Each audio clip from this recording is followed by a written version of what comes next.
Yeah, basically before my deal and before I really had an outlet to get my music out, I was just full-time hustling and part-time rapping.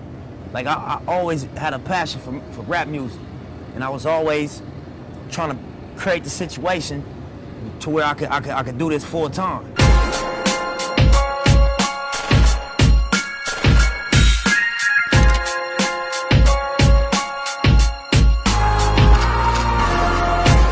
I got money on the street for a while. I wasn't making $1 million in the street. I ain't gonna tell that lie. We got hundreds of thousands in the street though, me and my brother. We did that at an early age. I was on Crenshaw and Slauson, I was on Bryanhurst, I was on 10th Avenue, them was my blocks. I had my whole hood on smash at a point in time. Everybody was getting their work from me. I kind of stepped away from that consciously because I seen what was going on. Dudes that I knew personally get football numbers that was my age, get hundreds and hundreds of years doing the same thing that I was doing. I told myself in my head, like the main thing I told myself was like, sometimes you gotta take 2 steps back to take 10 forward.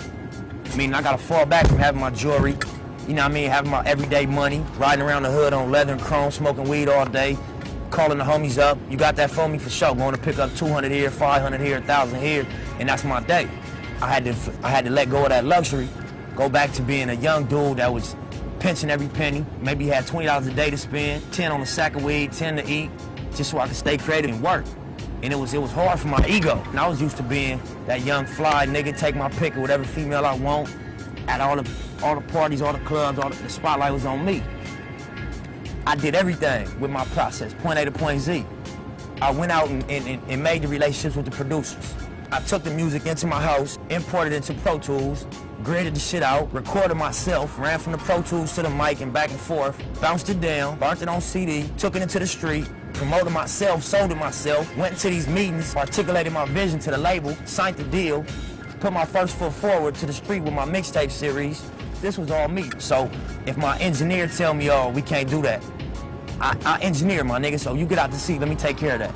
Or if my team say, oh, that's not gonna work. If you go to Queens or Manhattan or Brooklyn and you wanna go to every high school and surround their high schools and really do grassroots promotion, oh, that's not gonna connect. Well, you don't do it, then I'll do it, because I've done this and I know the effect it has.